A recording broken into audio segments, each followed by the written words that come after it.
Hey guys, welcome back to the channel. So as you might be able to tell, we're on a new filming setup today. You're probably saying, you go through so many filming setups, and yeah, that's because I'm never really fully satisfied with the way stuff looks or the way we do things, and so I'm always trying to change it. But hopefully you like today's video and the kind of production quality of it and such. Again, always changing things up. Anyways, back to the monthly Q&A. This month it is a little late, I'm sorry about that. We had a bit of a hectic end to the month, very busy. Some interesting news that may be coming soon to you guys, so definitely stay tuned for that. Thanks for submitting all your questions. We have 40 questions today, which is by far the most questions we've ever got for a Q&A video, but the channel is growing, and so I guess I'm not that surprised. If you're not satisfied with the depth of my answer to your question, because I am going to try to go through these really quick, you can shoot me a message on the Discord server that we have, and I can probably respond a bit more in detail, or you can also consider supporting us on Patreon, because I do a Q&A/live chat in the middle of every month on Patreon/Discord for patrons. So if you're interested, consider supporting us, follow us on Twitter, and I hope you guys enjoy.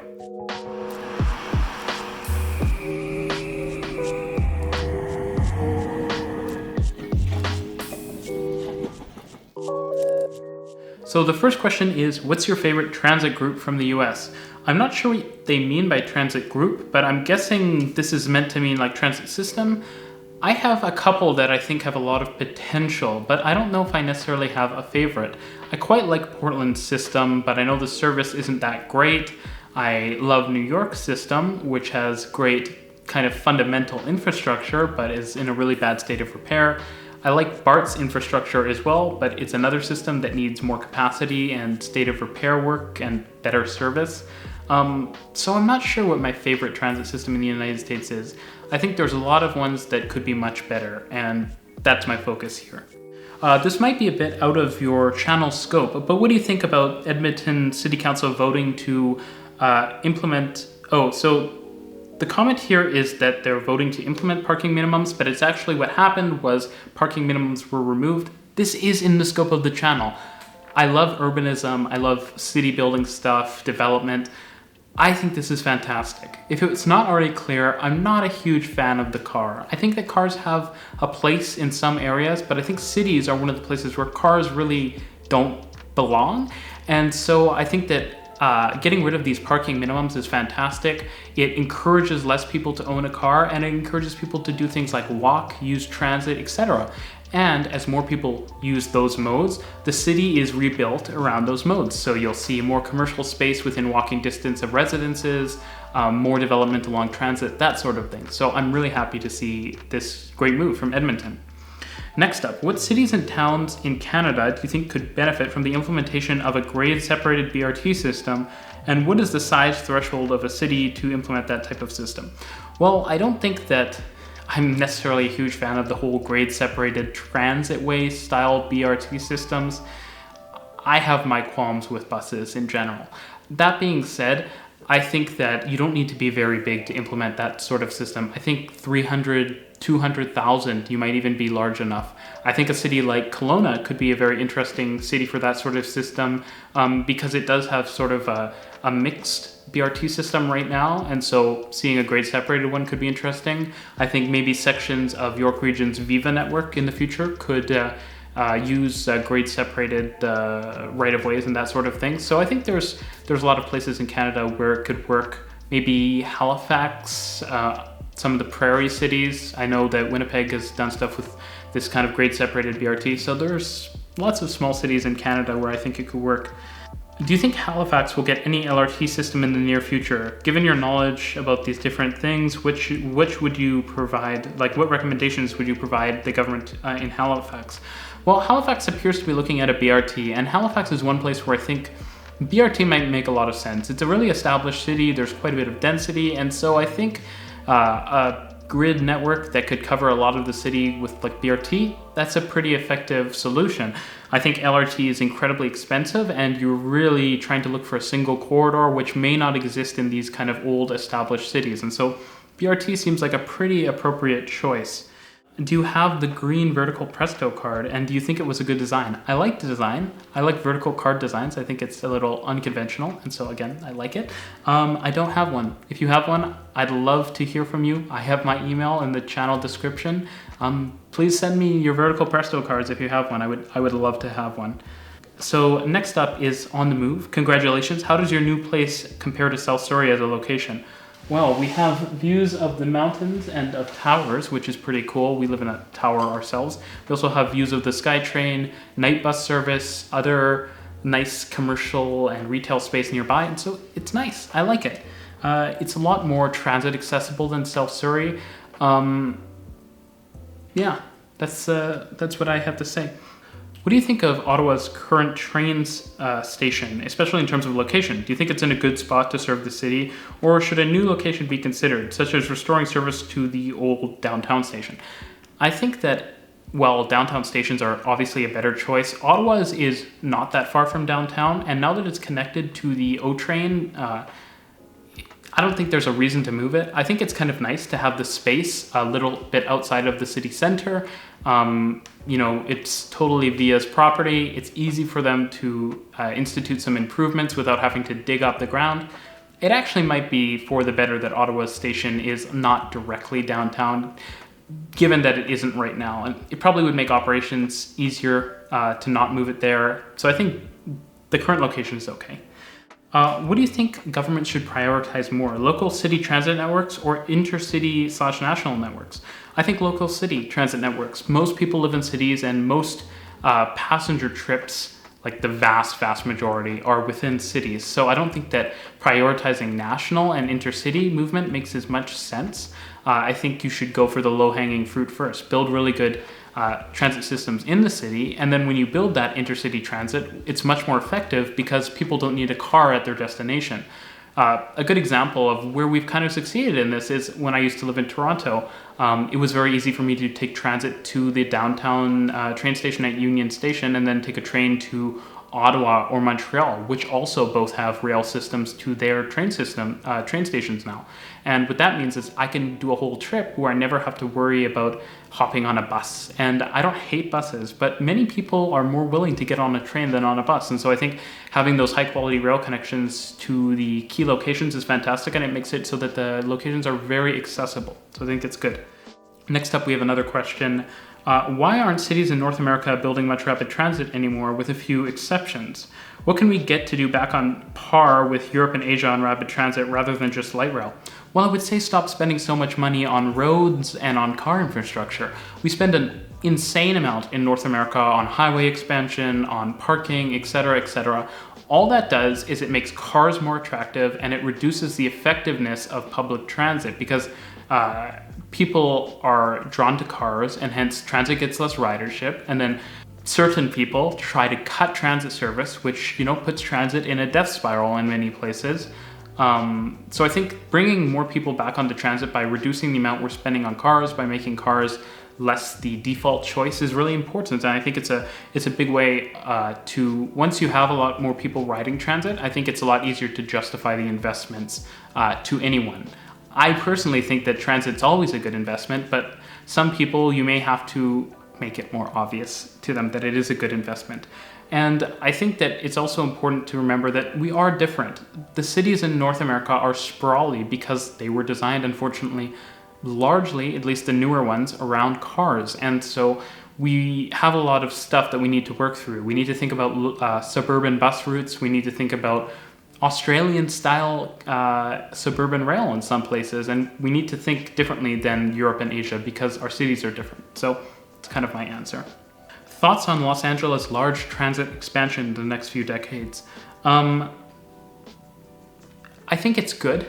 Definitely it's positive, but LA has a problem where they're building a lot of transit, but I'm not sure the progress is really there. If you look at the transit LA is building, LA is a massive city. It's you know, the third largest city in North America. And yet LA is building these tiny light rail lines. So I think what that can tell you is that LA's transit's not very well used, because if this were most cities where transit is a really viable option and super popular, you wouldn't be able to get away with these tiny light rail lines. But because the service isn't great and because they don't necessarily connect that well. For example, the lack of the regional connector right now. You have the fact that you require a lot of transfers to go anywhere, the fact that the travel times are long and that the speeds are low. All these things compound to make LA's system not super attractive.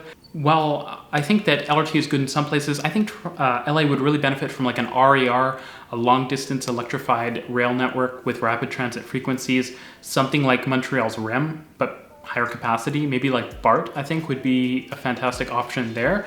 It's sad to see how tiny the actual proper subway system is in Los Angeles. And you might mention, oh, LA has Metrolink, but Metrolink is really bad. The service isn't frequent, it's diesel trains, they're not very nice. Again, the service sucks, it's just mostly pure commuter service, terrible frequencies. So, and I mean, it's just reflected in the ridership. Metrolink, the entire system, which has several commuter rail lines, gets less ridership than like a single GO Transit line in Toronto. And so, yeah, LA needs to focus on longer distance rail, I think, and not on these LRT lines that are okay, but now like what? If you want to go from downtown LA to the airport, you're gonna have to transfer several times, and that's a problem with the way the network is structured. And so those are my thoughts. I might make a video on this topic. Would you consider doing a video on the Dubai metro system? I hardly see any discussion about it, but I think it's really interesting. Dubai's metro is interesting. I certainly agree. I've considered making a video, kind of like a future of, perhaps, of it, but it's kind of like playing Cities Skylines with unlimited money mode on, if you know what I mean. You basically, it's like, it is a fantastic system, no doubt, but it's kind of, you know, when there's a struggle, it's a bit more interesting. And in Dubai, they just, you know, they basically built a system with like all the frills, basically. You know, platform screen doors at every station, Wi-Fi, multiple classes on a metro system and on the tram system. The tram system has APS, so the in-ground electrical supply, and it also has like class system, and it has, you know, platform screen doors. The system is crazy. It's nice, but it's kind of crazy. So I probably would consider talking about it. I think it is interesting, but that's kind of why it's less interesting to me. Also, I find that, and if you're wondering why I don't always do a ton of videos on certain countries, is sometimes I find it hard to get really high quality information about them. And so that's part of the reason. But yeah, I would definitely consider it.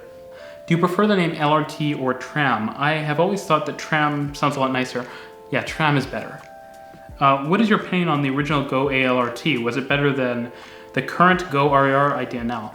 I will be talking a lot more about this, and so stay tuned. It's a very good question. I think it actually ties into Montreal's REM network, because Montreal's REM network is very similar to the GO ALRT, or as a lot of people I know call it GO Alert. So I think GO Alert is an interesting concept, and I will talk about it more, but probably not here. I have videos planned, and I also might have more planned on that, but you'll have to wait and find out. As many people know, many aspects of Vancouver make it a very livable city. However, it's very expensive, which makes many people move out to the suburbs, and thus the suburbs are growing rapidly. Suburbs with such rapid growth, with people who lived in Vancouver, should have certain aspects that make Vancouver livable. So like the suburbs should try to incorporate some of the livable aspects of Vancouver. Some suburbs, such as Surry, where I was living previously, have low density and a lack of good public transit and are mostly car dependent. And overall, they don't have the livable aspects of Vancouver. How do you think they can improve in terms of livability? Well, to be totally fair, I think that's kind of a bit of a skewed perspective. Where I lived in Surry was bad for transit access, but there's a lot of places in Surry you can live that have good transit access. If you're along the Fraser Highway corridor, if you're along the 96 B-Line corridor. I can't remember what rapid bus is which, I'm sorry. I think it's R5, maybe? If you live along the rapid bus, you live in the really fast-growing downtown core. There's a ton of condos there. You live along those major corridors. You have, 15-minute bus service to the SkyTrain, so it's actually not that bad. I think that the focus should be on building up those really excellent core transit networks. I do think parks, etc., are important, as we've seen in Vancouver. But I think those are kind of the key things, focusing on the affordability is really key in these suburbs. And so I don't know if you necessarily need to do, some of the stuff Vancouver does that costs a lot of money, like tons of super fancy parks and a lot of, giant art and all these things and crazy development. And some of these things I think cost a lot of money. I think that Surrey's development has been pretty good, and I think if you want, you can live in places south of the Fraser now that have good transit access. Surrey has the SkyTrain, at least in the downtown core. So the next question is, do you think ION LRT has been successful after 1 year of operations? What do you think could be done to make it even better? And what can other cities learn from the ION? I think that what they can learn is that development will come, that you can do it a lot less expensively. Like the ION LRT was around $1 billion. It's a fantastic system. I think it has been successful. It gets a lot of riders. They've already ordered more trains, which are, I believe, arriving already. I think in terms of making it better, I think it's just kind of continue with the way things are, you know? More service. Eventually that will include making the stations bigger. I think more development around the stations, speeding up some of those slower sections. I believe that's kind of in the works with ATP and stuff. So I think ION is really good, and I think it's kind of, you know, Waterloo's on a good trajectory. Continue kind of building on that success, improving the bus network, tying more stuff into ION, extend ION down to Cambridge. I think that's how you continue to build on that success. How did the interest in transit come to both of us? So for me, transit is a combination of a lot of things. I love the engineering behind things like rail lines and the vehicles like buses and trains. I love the urban design. I love the spaces you create when you have train stations and when you have accessibility and when you have equity. You know, when people can easily get around a space without needing to own a car. I love the fact that when you're on a train, it's a communal space versus when you're sitting in your car, you're by yourself. I think that I love the fact that when you're sitting on public transit, you know, you can look out the window and enjoy the travel where you can't as much when you're in a car. I love the environmental aspect of public transit as well. I love as I mentioned, the social aspect. So I love a lot of things about transit, and I think from those kind of fundamental principles, plus traveling to cities where transit's fantastic in Europe, Asia, and in North America, I've just grown to love it. So that's what I'd say. So next up is a question, should Go Transit electrify? They are electrifying. What kind of rolling stock should they buy to best suit their needs? Well, I think the plan is something along the lines of, you know, EMUs, I think primarily just EMUs, because for the longer distance services, they're still going to be run using diesel. I'm not sure that you really want dual mode locomotives. I think dual mode multiple units might make sense in the future. The problem is that we have a ton of bi-levels right now, you know, Bombardier bi-level cars. And on routes like Stouffville and Barrie, where you have electrification along the entire route, I think it makes sense to have electric locomotives, but then, and those would just be pulling the like 800 plus bi-levels that Go already has. It's kind of a problem because Go has so many of these bi-levels that you kind of have to find a way to use them. You could sell them because a lot of transit agencies use them. Like if you look at commuter railways in North America, it's like, oh, how many colors can you paint a Go train? But I think a mix of EMUs, diesel hauled and electric hauled, depending on what it looks like on different routes. I think that the KISS trains, as I was mentioning, make a lot of sense, like what Caltrain is getting. So yeah, that's roughly what I'd like to see. With the ETS latest Capital Line South plans, what do you think about the latest iteration? So the latest iteration of the South LRT line in Edmonton includes a few more grade separations than previously, and I'm all for it, including an elevated station. It'll be the first high floor elevated station in Edmonton, I believe, and that's super cool to me. I think elevated rail stations are super cool. I really like the existing high floor ETS network. I'm excited about the Valley Line, but I like the existing network and I'm happy to see it invested in.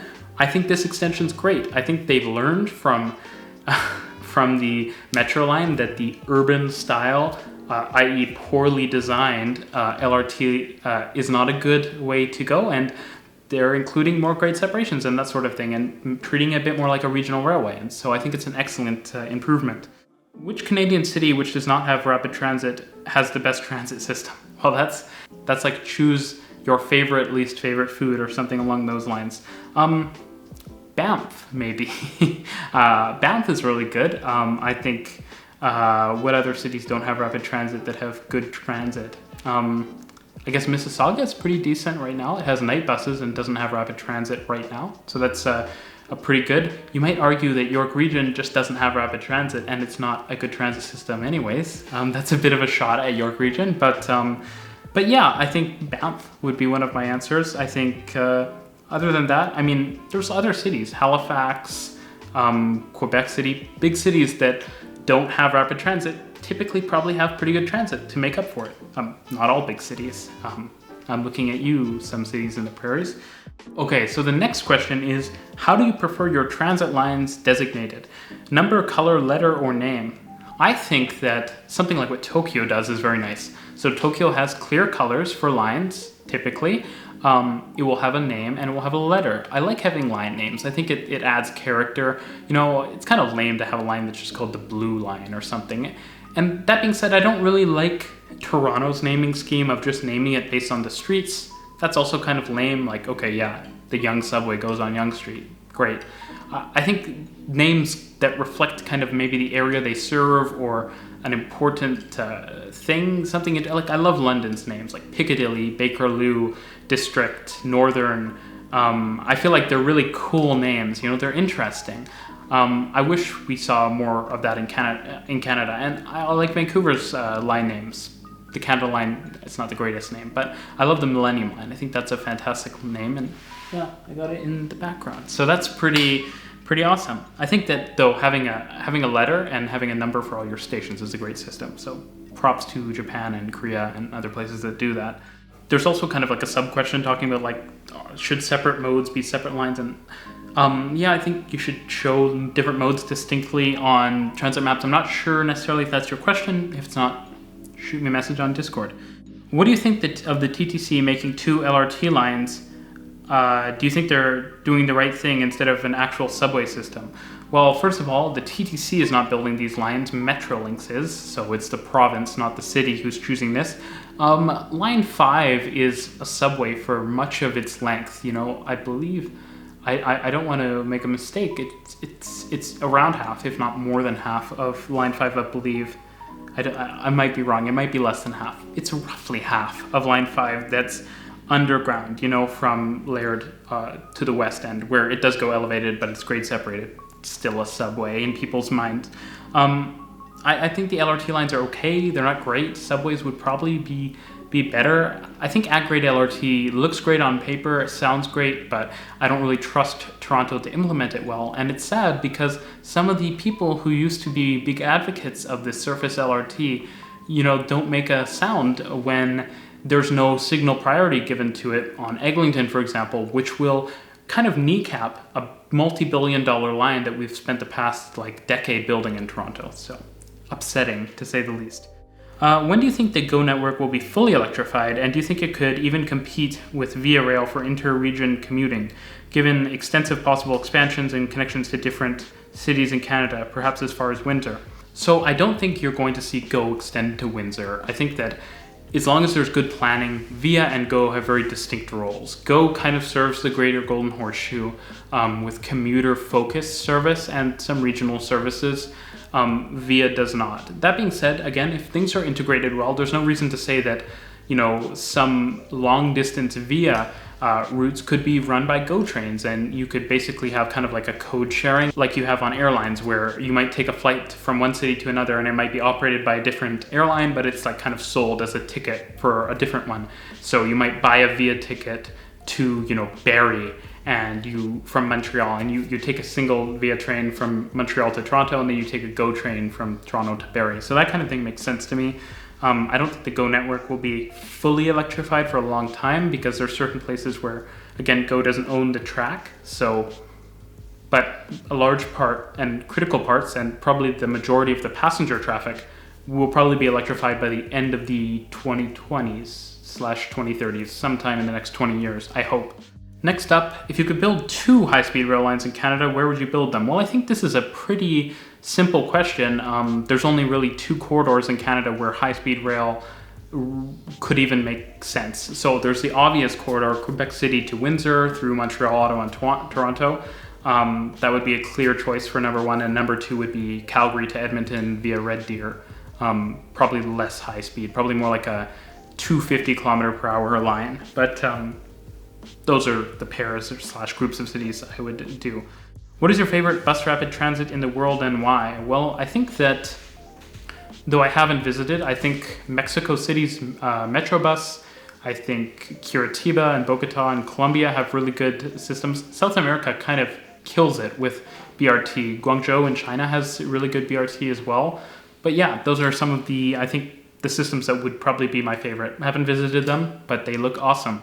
Do you think it's possible for the California Department of Transit to acquire the coastline from Union Pacific to modernize it to Northeast Corridor standards?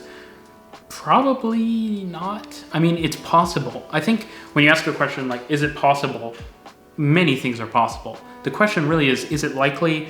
Northeast Corridor has full electrification. It's kind of a crappy standards, to be fair, because there's a lot of curves and such, and that's not good, but I don't think it's likely that you see that happen as much as we'd probably like it to. Next up, if you could move to any US state, what would it be and why? I think that it's an interesting question. I am not someone who I think I could ever move to the United States. I have, my differences. The transit being one of them, but of course it's not the only difference. I quite like the Northwest, I think it's nice. I like New York. I like California too. I think California would probably be a bit too hot for me. I do like San Francisco. It's cooler there. It's a bit like Vancouver or the Northwest. So yeah, that would probably be pretty well where I would live. Denver, I think, would be pretty nice. Maybe Salt Lake City area. I don't mind the cold.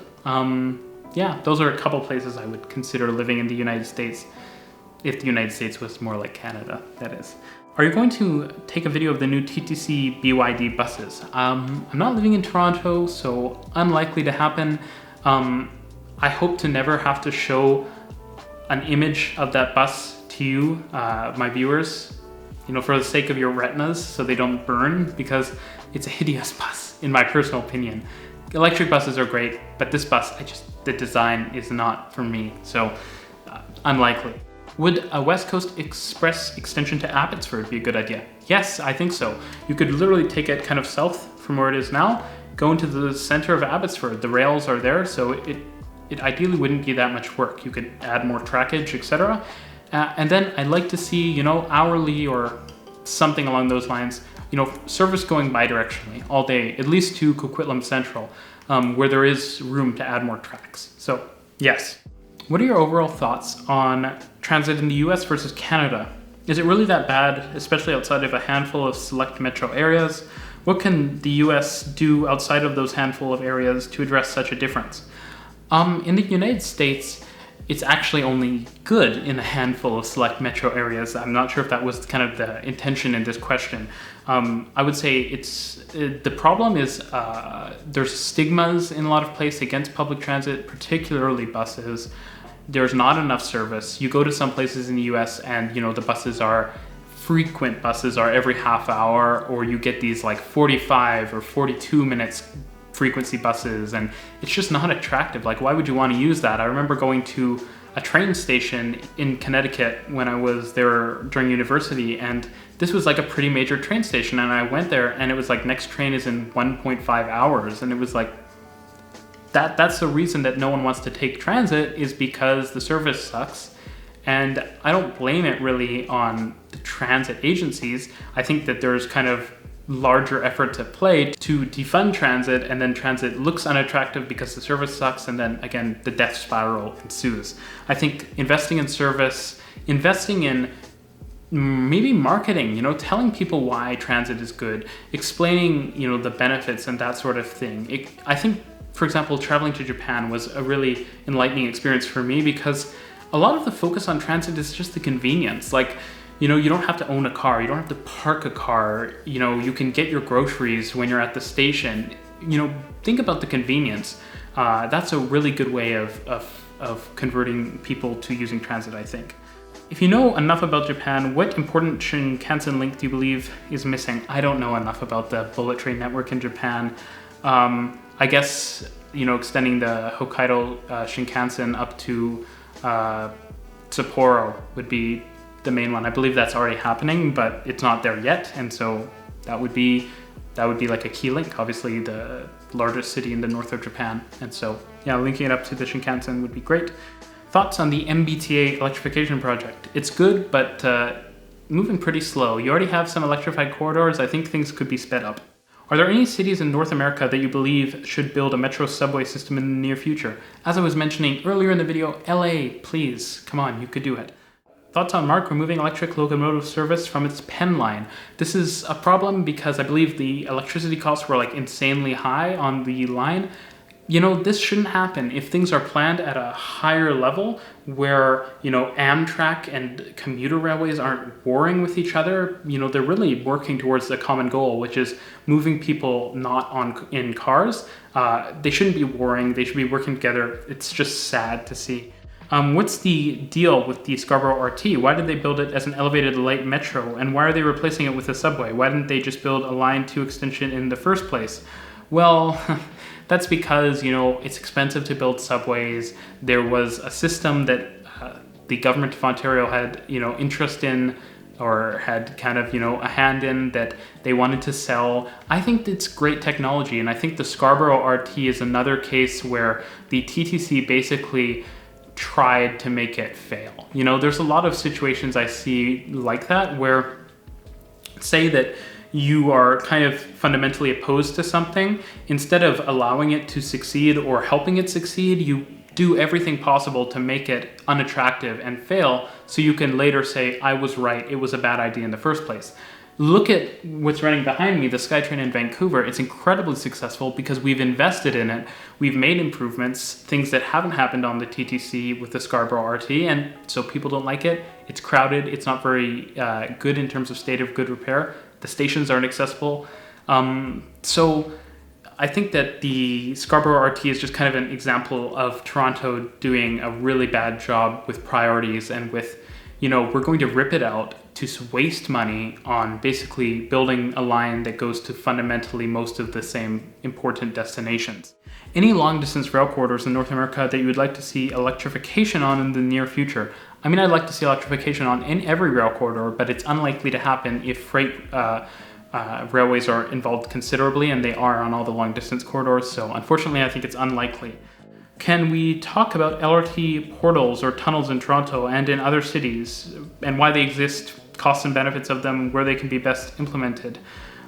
So in terms of underground tunnels and portals, I think it makes sense to use them to go through really dense areas, or to go places where the street grid doesn't necessarily make a lot of sense. Like, say you have a lot of turns that you have to make, or you have to, you know, go through an awkward road layout. That's where these kind of things make sense, potentially to link you right into a station. Spadina Station or Union in Toronto would be good examples. That's where I'd say it's most sensible. With the REM network coming up, ARTM is currently rethinking its fare structure. What are your thoughts about different fare systems? Which would you like to see in Montreal? Like distance-based, flat fare, location-based, service-based? I think that it should be really super complex, and then using a smart fare card like Opus or something. It doesn't have to be complex for users, but yes, I think that depending on the service type, you should be charged more for faster service types. I think you should have a daily cap on the amount you pay. So if you use transit a lot, you're encouraged to buy that daily cap.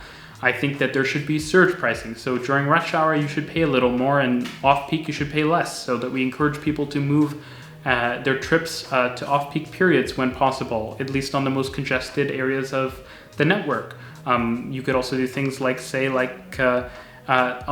can encourage people to get off at different stations by adjusting fares and that sort of thing. I think pure distance-based makes a lot of sense, and I think that there should be healthy subsidies for those who are less fortunate and who need help paying for their transit. Would you like to see the new train expansion projects that are being done in Manila if you were given the opportunity to? Yes, I'd like to see transit expansion projects in any major city around the world. What is your favorite and least favorite commuter rail service in the USA other than the LIRR?